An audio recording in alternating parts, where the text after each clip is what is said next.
Deposit (FD) की ब्याज दरों में वृद्धि की है। ग्राहकों को अब विशेष अवधि पर सबसे अधिक एफडी ब्याज दर का लाभ मिलेगा। यह कदम निवेशकों के लिए अधिक आकर्षक विकल्प प्रदान करता है और बचत को बढ़ावा देने की दिशा में एक महत्वपूर्ण पहल है।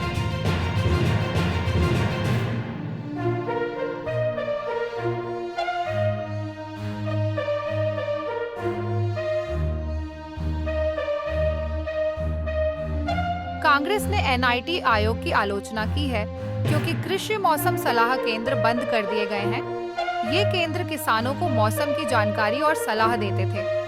कांग्रेस ने आरोप लगाया है कि इससे किसानों को नुकसान होगा, खासकर जब मानसून अस्थिर है। एनआईटी आयोग ने इन केंद्रों को बंद करने का कारण संसाधनों की कमी बताया है। कांग्रेस ने सरकार से मांग की है कि वो जल्द से जल्द इन केंद्रों को फिर से शुरू करे। इस कदम पर किसानों में भी नाराजगी है। गृह मंत्री अमित शाह ने टीएमसी सांसद के एक सवाल पर ममता बनर्जी के खिलाफ चुटकी लेते हुए सदन में हास्य का माहौल बना दिया। उनके व्यंग्यात्मक उत्तर ने सभी को हंसने पर मजबूर कर दिया, जिससे राजनीतिक चर्चा में हल्कापन आ गया।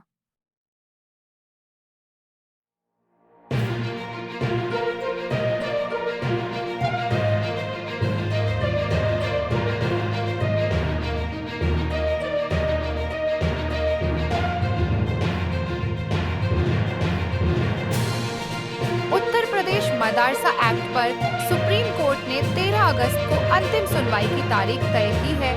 इस मामले में मदरसा शिक्षकों की वेतन भुगतान से जुड़ी याचिका पर सुनवाई होगी। याचिका में दावा किया गया है कि राज्य सरकार ने अध्यापकों को समय पर वेतन नहीं दिया है। कोर्ट ने सभी पक्षों से 10 अगस्त तक अपना जवाब दाखिल करने को कहा है। इस केस की सुनवाई जस्टिस एएस बोपन्ना और संजय कुमार की बेंच करेगी। यह मामला शिक्षकों के लिए अहम है।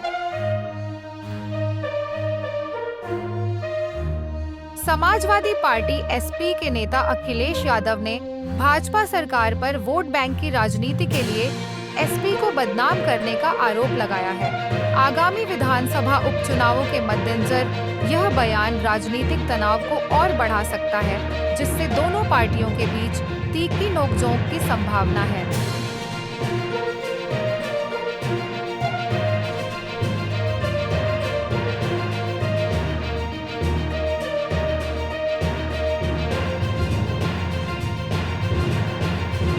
आंध्र प्रदेश सरकार ने ताज़ा world competitiveness and growth strategy report पर चिंता जताई है, जिसमें राज्य को अर्थव्यवस्था के लिए निचला दर्जा दिया गया है। सरकार ने रिपोर्ट की निष्पक्षता और सटीकता पर सवाल उठाए हैं, यह दावा करते हुए कि यह राज्य की प्रगति को प्रतिबिंबित नहीं करता। अधिकारी रिपोर्ट के निर्माण प्रक्रिया की समीक्षा की मांग कर रहे हैं और राज्य की सकारात्मक आर्थिक पहलुओं पर जोर दे रहे हैं।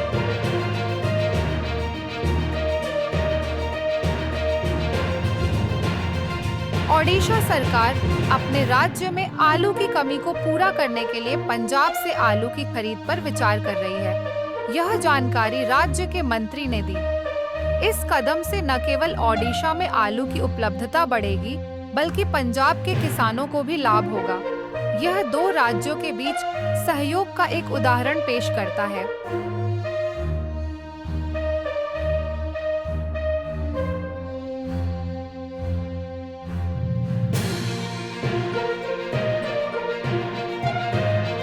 भारतीय कुश्ती स्टार विनेश फोगाट ने टोक्यो ओलंपिक की स्वर्ण पदक विजेता को पराजित कर दिया है। इस शानदार जीत के साथ विनेश ने क्वार्टर फाइनल में अपनी जगह बना ली है। उनकी इस उपलब्धि ने पूरे भारत को गर्व से भर दिया है और अब सभी की निगाहें उनके अगले मुकाबले पर टिकी हैं। बॉलीवुड अभिनेत्री कंगना रनौत ने हिमाचल प्रदेश के बाढ़ से प्रभावित इलाकों का दौरा किया। उन्होंने देखा कि लोगों ने अपना सब कुछ खो दिया है और अब उनकी आशा प्रधानमंत्री नरेंद्र मोदी से जुड़ी हुई है। कंगना का यह कदम सामाजिक जागरूकता और सहायता की दिशा में एक महत्वपूर्ण पहल है।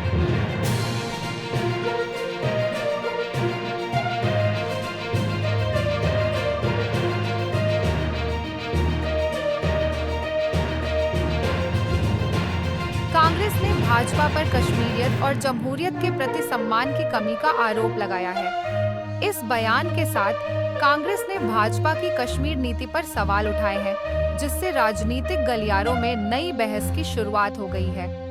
यह आरोप दोनों पार्टियों के बीच तनाव को और बढ़ा सकता है।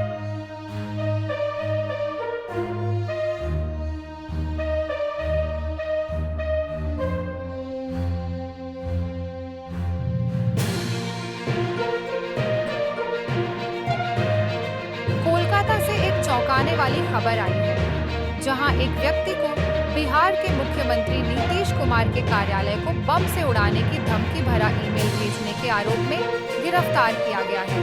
इस घटना ने सुरक्षा एजेंसियों को हाई अलर्ट पर ला दिया है।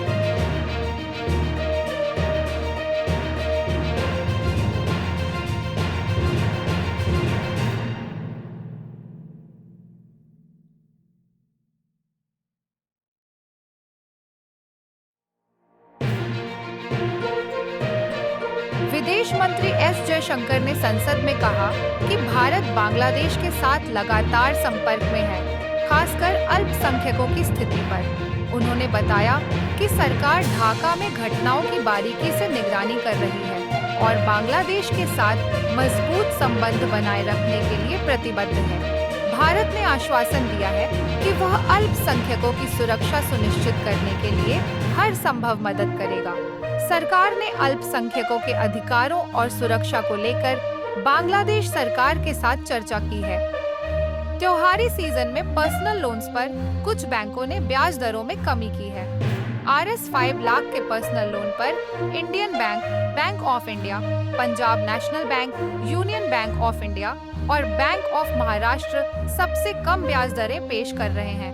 ब्याज दरें 10.00% से शुरू होती है और व्यक्तिगत क्रेडिट स्कोर और इनकम पर निर्भर करती है।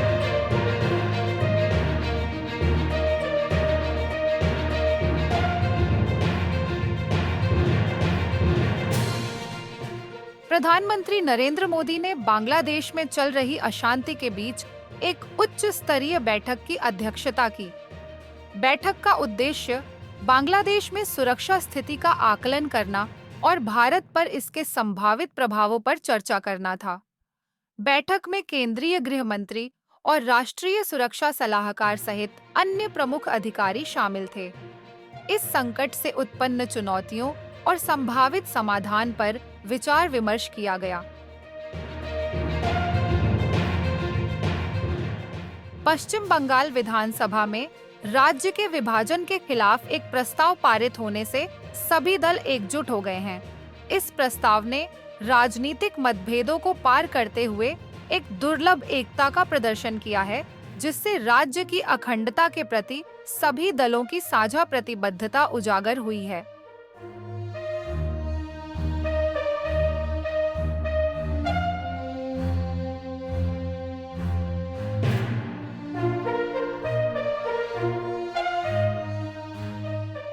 विदेश मंत्री एस जयशंकर ने बांग्लादेश में अल्पसंख्यकों की स्थिति पर भारतीय संसद को जानकारी दी।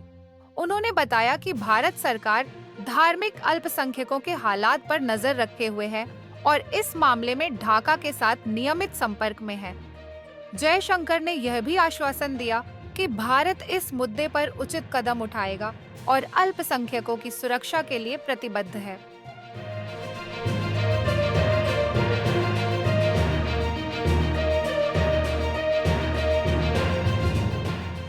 भारत के विभिन्न हिस्सों में आई भीषण बाढ़ ने जनजीवन को चरमरा दिया है। नदियां उफान पर हैं और हजारों लोग बेघर हो गए हैं। राहत और बचाव कार्य जोरों पर हैं, जबकि मौसम विभाग ने और वर्षा की आशंका जताई है। सरकार और स्थानीय एजेंसियां संकटग्रस्त लोगों को सहायता पहुंचा रही हैं।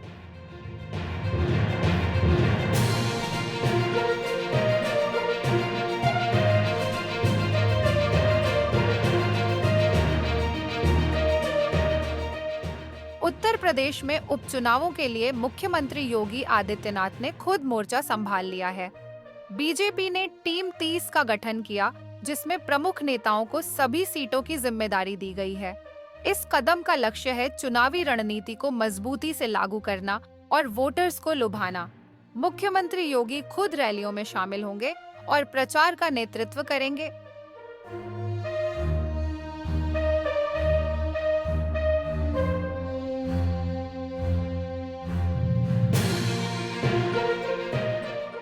भारत की राष्ट्रपति द्रौपदी मुर्मू को फिजी के सर्वोच्च नागरिक सम्मान से नवाजा गया है। यह सम्मान उन्हें फिजी और भारत के बीच मजबूत संबंधों और दोनों देशों की जनता के बीच दोस्ती को बढ़ावा देने के लिए दिया गया है। इस उपलब्धि ने भारतीय समुदाय में गर्व की भावना को और बढ़ा दिया है।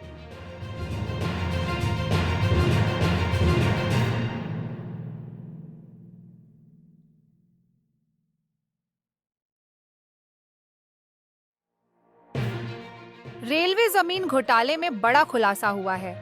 ईडी ने इस मामले में लालू यादव और उनके पुत्र तेजस्वी यादव के खिलाफ अतिरिक्त आरोप पत्र दाखिल किया है। इस घटनाक्रम से राजनीतिक हलकों में हलचल मच गई है।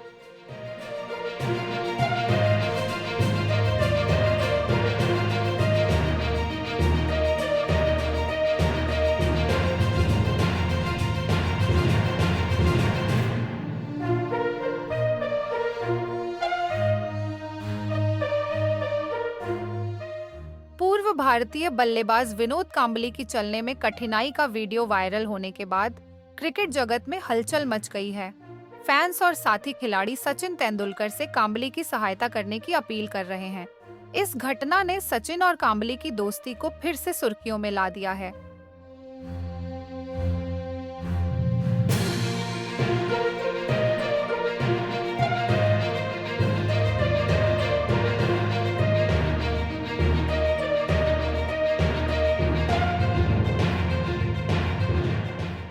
दिल्ली हाई कोर्ट ने शराब नीति मामले में दिल्ली के मुख्यमंत्री अरविंद केजरीवाल को कोई राहत नहीं दी है। अदालत ने कहा कि गवाह केवल केजरीवाल की गिरफ्तारी के बाद ही बोलने को तैयार हुए। इस फैसले से दिल्ली सरकार के लिए चुनौतियां बढ़ गई हैं और राजनीतिक हलकों में चर्चा का विषय बन गया है।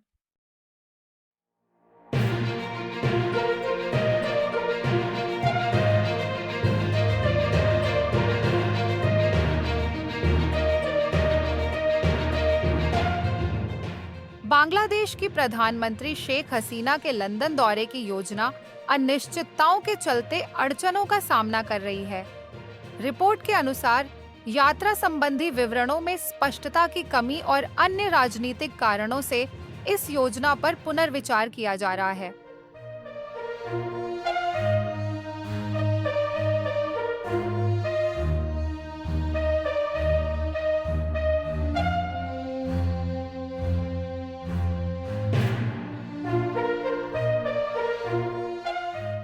भारत में स्वास्थ्य बीमा पर लगाए गए 18% के जीएसटी को कर आतंकवाद कहते हुए विभिन्न राजनीतिक दलों के नेताओं ने इसके खिलाफ जोरदार प्रदर्शन किया है।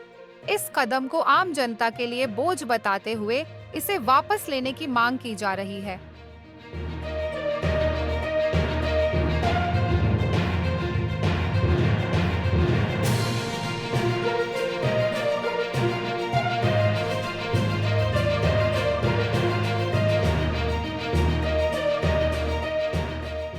खनन और ऊर्जा क्षेत्र की प्रमुख कंपनी वेदांता ने राजस्थान के तेल और गैस ब्लॉक में $270 मिलियन के भारी निवेश की योजना को मंजूरी दे दी है। इस निवेश से उत्पादन बढ़ाने और नए संसाधनों की खोज की उम्मीद है, जिससे राज्य और देश की ऊर्जा सुरक्षा मजबूत होगी।